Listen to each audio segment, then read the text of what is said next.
हूँ आप सबका, आपकी कार्यकारिणी का और बड़े भाई दिनेश जी का। पहले कवि के लिए थोड़ा सा कठिन काम होता है, लेकिन वो बात बता रहे थे दिनेश जी के, वेद भाई की बात के गुजर बहुत हैं, ये बहुत हैं। मुझे याद है मेरे यहाँ पे कई मित्र हैं। वो यहाँ पिछले दिनों एक पर्यटक आया विदेशी, तो उसे एक आदमी टकर गया। बैठ जाओ थोड़ा जल्दी के साथ। बैठो बेटा, बेटा तो बेटा। ये इतने सारे लोग कहां से आ रहे? फैक्ट्री लग रही है आदमी की कोई? लगातार निकलते आ रहे भैया। नहीं, वो असल में अभी तुगलकाबाद के पास ट्रेन छूटी है जो बिहार से आई है। आए भैया, स्वागत है। अभी तक उन्हें बता रहा था आपको, अपने एक मित्र रहते हैं यहाँ पे, एक विदेशी पर्यटक आया। उसने पूछ लिया, भैया यहाँ पे क्या मामला है? बोले मामला कुछ नहीं, 3 तरह के लोगों से बच के रहियो। बोले जैसे? बोले एक तो गुजरों से, एक जाटों से और एक बिहारियों से। बोले क्या मतलब? बोले बस बच के रहियो, बदरपुर की धरती है ये। तो उसने कहा भाई इनकी पहचान कैसे करूंगा? तो उसने, एक चौधरी साहब गुजर साहब जा रहे थे अपने दूध बांटने, तो उसने कहा इसके सामने अपनी मूंछ को ताव देता हुआ जरा निकल जा। अब जब वो विदेशी पर्यटक ताव दे के निकला, तो सामने चौधरी साहब जो वेद भाई के बिरादरी भाई थे गुजर साहब, उन्होंने देखा, बोले हमारी इतनी बड़ी मूंछों ने सारा पट्टा विदेशी आदमी ताव दे रहा। उन्होंने धुन दिया उसे, और धुनने के बाद ने पूछा कौन था? बोला गुजर एंड पार्टी थी। फिर उसने एक जाट भाई जा रहा था, उसने कहा भी इसको कह दे हम सबसे बड़ी बावली बूझ हैं। तो जाट भाई ने कहा अबे हम बावली बूझ हैं, तू विदेशियों के बावली बूझ। उसने भी मारा। तो उसने कहा यार ये 2 की तो पहचान होगी, अब बिहारी को कैसे पहचानूं? बोले साले तुझे 1 घंटे से पिटवा कौन रहा है? जोरदार तालियां भाई, क्या बात है। बहुत ऐसी हो जाते मामले, बहुत अच्छा करनी पड़ती है कोशिशें। तो ये वर्ग विशेष ऐसे ही है, पर ऐसी बात नहीं आई। एक टुकड़े जोड़ता हूँ।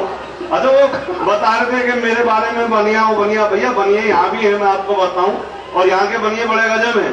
अभी पिछले दिनों बाहर अपने मेन रोड पे बदरपुर के, वो एक पहलवान ने लंगोट घुमा दिया। पहलवान ने लंगोट घुमा दिया तो सब लोग डरने लगे, बोले अपने बस की नहीं है भाई इससे लड़ना। तो एक लाला जी थे जैतपुर एक्सटेंशन में, वो सब लोग चले गए। बोले लाला जी आप ही वो बचाओ यहाँ की क्षेत्र की इज्जत। तो क्षेत्र की इज्जत बचाओ। लाला जी चले गए पहलवान के पास अखाड़े में, और बोले मैं लड़ूंगा तेरे साथ। अब पहलवान ने देखा मरे से लाला जी, और लाला जी बुद्धि कौशल के वो थे। अब उन्होंने कहा भाई ठीक है मैं लड़ूंगा। अखाड़े में घुसे, पहलवान से बोले कान में, बोले देख 10 लाख रुपए दूंगा, चुपचाप हार जा, साले जिंदगी भर कुश्ती लड़ेगा तो इतने नहीं कमा पाएगा। पहलवान को समझ आ गई लाला जी ठीक कह रहे हैं। अब पहलवान ने लाला को अपने सिर पे ऐसे बिठा के दाव मारा, पट्टा खुद चित हो गया। पट्टा चित हो गया, लाला जी जीत गए। 2 दिन बाद पहलवान लाला जी की दुकान पर गया, बोला लाला जी वो 10 लाख रुपए। बोले कौन से? बोले वो आपने अखाड़े में बांधे बोले थे। बोले बेटा तूने अपना दाव खेला था, मैंने अपना दाव खेल दिया। हाँ, वो क्या कहूँ, अभी कविता सुनने लायक तो हो जाए। हाँ, मार कुटाई से आगे नहीं, कोई बात नहीं। अच्छा, एक कवि असल मैं जब शुरू में जमने क्या लगता हूँ, ये सारे मुझे हाथोत्साहित करने में आ जाते हैं। सच बता रहा हूँ आपको। आइए, अन्ना की बात चली ना, वहीं से कुछ, और आपकी तालियां वालियां हमें मिलती रहे, क्योंकि अभी नहीं एडवांस पेमेंट नहीं, वो इसलिए ये तो पिछले वाला समझ में आया, उसकी बजा रहे क्योंकि आपकी तालियां हमारे लिए वही काम करती है जो कि अमर सिंह के लिए जयप्रदा। करूंगा मैं जी, कुछ था मैं सुन के आज ये फंक्शन करूंगा मैं, सबके दिलों में काव्य की छन छन करूंगा मैं। कविता पे मेरी तालियां यदाद ना मिली, तो आज यही आमरण अनशन करूंगा मैं, तो आज यही आमरण अनशन करूंगा। बहुत अच्छा। और धीरे धीरे जुड़ने की बात है। हाँ, मैं ठीक चलूंगा। वो राष्ट्रमंडल के बारे में बता रहे थे, पिछली बार हमने राष्ट्रमंडल के समर्पित के खेल खेल में ही खेल खेल गए वो, कॉमनवेल्थ की बना के रेल गए वो, दाढ़ी जिनका किया तिलकों में थी दाढ़ी, सोचो क्यों मुस्कुराते हुए जेल गए वो, सोचो क्यों मुस्कुराते हुए जेल गए वो। और अन्ना की तरह हमको भी कुछ करना पड़ेगा, अच्छी बात है। जिंदा दिली से जीना है तो मरना पड़ेगा, हो जाएगा ये देश मुक्त भ्रष्टाचार से, पर हमको अपने आप भी सुधरना पड़ेगा, पर हमको अपने आप भी सुधरना पड़ेगा। हाँ व्यवस्था बनाने भाई साहब चुटकुले भी मुझे लग रहा है ऐसी जाएंगी जैसे कविताएं जाएंगी। लेकिन आइए जोड़ता हूँ, वो गांधी जी अभी गांधी जयंती गई 2 दिन पहले, तो मुझे याद आया अभी राजघाट पर गांधी जयंती वाले दिन उनकी मूर्ति पर कुछ नेता फूल चढ़ाने गए तो गांधी जी की मूर्ति में से आवाज आई, बोले दुष्ट नेताओं दफा हो जाओ मेरी नजरों के आगे, वरना आज मेरी अहिंसा की कसम टूट सकती है। बहुत अच्छे। ये मामला हो गया आज। वो लोकपाल बड़ा हल्ला में रहा, एक ने कहा कि लोकपाल आ जाए तो 5 साल में भ्रष्ट जी बोल गए रिश्वत लेना अन्याय है, रिश्वत लेना अन्याय है। हमारे यहाँ के लोगों ने समझ लिया रिश्वत लेना एक अन्य आय है, रिश्वत लेना एक अन्य आय है। लेकिन आइए जुड़ने की कोशिश करता हूँ। बहुत सारे बच्चे, बहुत सारे मामले, बहुत सारे जलवे हो रहे हैं। अच्छा सच्ची बात है, आप देखो कहीं भी चले जाओ पीछा नहीं छोड़ती। दक्षिण में चले जाओ तो अम्मा, पूरब में चले जाओ तो दीदी, उत्तर में उत्तर प्रदेश में चले जाओ तो बहन जी, दिल्ली में आ जाओ तो सीधा ताई, सेंटर में जाओ तो वहां पर मैडम, महामहिम, घर में लुगाई, यानी कहीं पीछा नहीं छोड़ती। ये मामले होते हैं। बच्चे बहुत हंस रहे बेटा, बहुत बढ़िया। आइए शुरू करता हूँ एक टुकड़े से, पुराने नए सब संदर्भ मिले जुले। हाँ दीपक स्वागत है। शोर शराबे वास्तव में बहुत कठिन काम होता है। तो आइए बेटा ये थोड़े सामने जो बैठे हैं हमारे नवनिहाल, ये आप देश का भविष्य हो बेटा, लेकिन हमारा वर्तमान चौपट कर दो तो प्लीज मैं आपसे प्रार्थना करता हूँ बेटा। वर्तमान तो क्या चौपट करेंगे, ये तो खुद हम ही चौपट कर देंगे। हाँ आप वर्तमान बस आइए जुड़ने की कोशिश करते हैं। वो बहुत सारे, अच्छा यहाँ के लोग बहुत बढ़िया दिनेश भाई, एक रोटी और खाओ। मैंने कहा नहीं भाई साहब 6 तो पहले ही खा चुका। बोले नहीं खाई तो तुमने 8 है, पर गिन कौन रहा है। बहुत अच्छे बच्चे बैठे हुए बहुत बढ़िया बच्चे। वो भी पिछले दिनों एक बच्चे ने पूछ लिया, बोले बच्चे से पूछ लिया उसके पिता ने, बोले बेटा तेरा रिजल्ट आना था क्या हुआ। बोले कुछ नहीं, वो हमारे यहाँ का जो पार्षद था उसका बेटा फेल हो गया।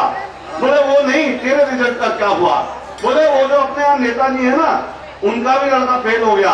बोले वो नहीं, तेरा रिजल्ट क्या हुआ। बोले अपने यहाँ जो मंत्री जी है उनका बेटा भी फेल हो गया। बोले तेरे रिजल्ट का क्या हुआ। बोले अरे एक चीज बता बापू, तू के प्रधानमंत्री जी लग रहा, मैं पास हो जाऊंगा। हाँ वो आप करते ना, क्योंकि चुटकुलों की अलग जमात होती है। सच बता रहा हूँ। अच्छा अपन विश्वगुरु थे, विश्वगुरु हैं। कविता में जमे नहीं जमे बात अलग है, आप सुने नहीं सुने बात अलग है। अपन फिर भी विश्वगुरु हैं। मशीन में 500 चोरी पकड़ में आई तो मशीन से खुद आवाज आई, तुम तो हो ही चोटे। मशीन से खुद आवाज आई, तुम तो हो ही चोटे। उसके बाद वो मशीन भारत में लाई गई।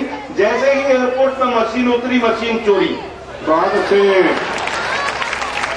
मशीन चोरी पुलिस वालों की, वो लगा दी, ड्यूटी लगा दी गई। बोले भाई देश की इज्जत का सवाल है, मशीन पता करके लाओ कहाँ है। अच्छा वो मशीन मिली अपने यहीं पे तुगलकाबाद के पास ही। और जिस आदमी में मशीन मिली बोला भैया चोरी वोरी नहीं करी, मैंने तो खरीदी है, देख पक्का बिल है। क्योंकि अपन सारे काम पूरे करते हैं। अच्छा हाथ तो तब हो गई जब उस मशीन बनाने वाली कंपनी से भारत में फैक्स आया कि उस मशीन की बिल बुक की चोरी हो गई। तो अपन सच में विश्वगुरु है। आइए एक टुकड़े से जोड़ने की कोशिश करता हूँ, कहीं जुड़ेंगे। बहुत बढ़िया मंच है, रामलीला के दिन चल रहे हैं, कहीं जुड़े तो मुझे बताइएगा। हालांकि इस 16 हाल में मैं सच में ट्रैक नहीं तय कर पाऊंगा। ये बहुत अच्छा बेटा, कोई सुना कि एक था वो रावण जिसकी थी 20 आंखें और नजर सिर्फ एक महिला पर। एक था वो रावण जिसकी थी 20 आंखें और नजर सिर्फ एक महिला पर, और एक हम हैं कि आंखें 2 नजर हर महिला पर। और एक हम हैं कि आंखें दो नजर हर महिला पर ये कहते हुए भी मुझे आती शर्म गए। जरा सोचो रावण वो था या हम हैं, रावण वो था या हम हैं, रावण वो था या हम हैं। और मित्रों, मैं हर बार कहता हूं आपको बहुत बढ़िया श्रोता है, पर कई बार हमें बड़े विकट श्रोता मिलते हैं, तब एक टुकड़ा पढ़ने की जरूरत करता हूं कि एक कवि सम्मेलन में मैं कविता सुना रहा था। मैंने देखा अगली पंक्ति में बैठा श्रोता ताली नहीं बजा रहा था। मैंने उससे पूछा, क्यों भाई साहब, आपको कविता में मजे नहीं आ रहे, आप ताली नहीं बजा रहे? वो बोला, ऐसी बात नहीं कि मैंने कवि सम्मेलन के स्वाद नहीं चखे हैं, पर मैं ताली खुद को बजाऊं, अमीर हूं, ताली बजाने के लिए आदमी रखे। मैंने उससे फिर ये शब्द कहे, आप हंस भी नहीं रहे। वो बोला, ऐसी बात नहीं कि मैंने अपने होठ से रखे हैं, पर मैं खुद क्यों हंसूं, अमीर हूं, हंसने के लिए भी आदमी रखे हैं। अब वही श्रोता मुझे मिल गया एक दिन बाजार में, लंबी चमचमाती कार में। मैंने कहा, भाई साहब बधाई हो, आपने नई कार ली है। बोला, मैंने नहीं ली, कल शादी हुई है, ससुराल वालों ने दी है। मैंने कहा, फिर तो डबल बधाई। पर ये बताओ भाई, आप हनीमून पर नहीं गए? बोला, अमीर हूं।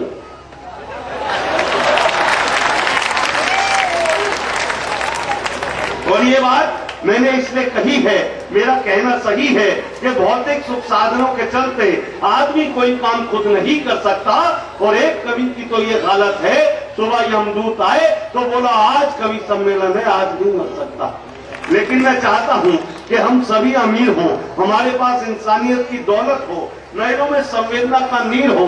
और यकीन मानिए, जिस दिन अमीरी का एक्सप्रेस हाईवे गरीबी की पगडंडी से जुड़ जाएगा, यकीनन इस देश में खुशहाली का संकेत आएगा, यकीनन इस देश में खुशहाली का संकेत आएगा। ये तो बहुत अच्छे मच्छर भी घुस गया मेरे मुंह में, फिर भी परीक्षा डबल है। हाँ, कोई दिक्कत, ये सब चलता रहेगा। अच्छा, मैं आपको बताऊं, ये टुकड़ा तो मैंने आपके बीच में पढ़ दिया। आजकल एक योग बड़ा, लोगों के पास कोई काम नहीं तो कहते चलो योग ही कर लिया जाए। वो सुबह सुबह एक मित्र मिल गया बड़ा उदास। मैंने कहा, क्या हुआ? बोले, यार दादाजी चल बसे। मैंने कहा, कैसे? बोला, योग की वजह से। मैंने कहा, कमाल है यार, योग से तो आदमी की आयु बढ़ती है, आदमी स्वस्थ रहता है, वो कैसे चल बसे? बोले, कुछ नहीं, सुबह जल्दी उठ जाते थे 5 बजे। मैंने कहा, फिर? बोले, 5 बजे उठे, उन्होंने टीवी लगाया, वो टीवी में बाबा जी बता रहे होते हैं तो योग के बारे में। बोले, 5 बजे उठते ही बाबा दादा ने टीवी लगाया, जैसे ही टीवी लगाया, टीवी में बता रहे थे, अब लंबी सांस खींचो। दादाजी ने लंबी सांस खींची। बोले, उसके बाद लाइट चली गई। और बोले, जब लाइट आई तो दादाजी निकल लिए। योग की बड़ी स्थिति है। पर आइए, बहुत सारी महाशक्ति बैठी है, करवा चौथ आने वाला है। हाँ, वो सही कह रहे हो, मैं तो खुद ही महसूस कर रहा हूँ। कोई बात नहीं, कोई दिक्कत नहीं है, पर फिर भी मैं मजे ले रहा हूँ ये कम है। हाँ, आदमी कई बार 0 रन पे भी आउट हो जाए तो भी हंसता है, लेकिन कोई दिक्कत नहीं। ये आत्मविश्वास सब पूरा है। मुझे पता है कि एक ना एक आदमी को तो खर्च होना है, तो इनकी लाश तो बची रही। बहुत अच्छा पढ़ रहे हो। पिच बनाने की कोशिश करता हूँ कि करवा चौथ के दिन अपनी पत्नी का मन रखने के लिए मैंने भी व्रत रखा। सुबह से न पानी पिया, न खाने में कुछ चखा। शाम को जब घर आया, पत्नी से फरमाया, बता डार्लिंग, ऐसा क्या करूं कि तेरी जिंदगी में ऐश हो जाए? पत्नी मुस्कुराते हुए बोली, कुछ ऐसा कर दो तुम्हारी जीवन बीमा पॉलिसी कैश हो जाए। बहुत अच्छे, बहुत अच्छे।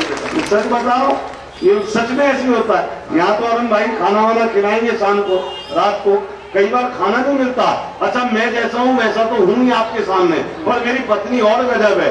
वो एक कवि सम्मेलन से रात को खाना नहीं मिला, रात को लौट के गया। मैंने जाते ही कहा, मैंने कहा, भाई क्या बनाया खाने में? बोले, जो कहोगे बना दूंगी। मैंने कहा, ऐसा कर, पीली दाल बना ले, हरड़ की, और चावल बना ले। बोली, नहीं नहीं, उससे गैस हो जाती है। मैंने कहा, फिर मटर पनीर? बोली, कल ही तो खाए थे। मैंने कहा, फिर पराठे सेक ले। बोली, रात में पराठे कौन खाता है? अब मैंने कहा, भाई फिर क्या बनाएगी? जो आप कहो। पिछले दिनों लड़ाई करके चली गई मायके। और ऐसे मत समझ लो ना जैसे वो दिखाते हैं मीडिया वाले, फलाने के साथ चली गई, अपने मायके गई। आज सुबह लौट कर आई, मैं तमतमाया बैठा था। मैंने आते ही पूछ लिया, अब क्या लेने आई है यहाँ पर? तो बड़ी मासूमियत के लहजे में बोली थी मोबाइल का चार्जर भूल गई थी।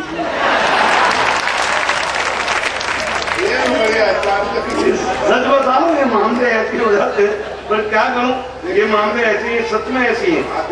हाँ, मैं देख के पढ़ा हूँ भाई साहब, टेंशन में आ गया हूँ एकदम। और ये बुजुर्ग कभी भी पीछे हमारे बैठे हैं, मैं सच बता रहा हूँ यहाँ बदरपुर के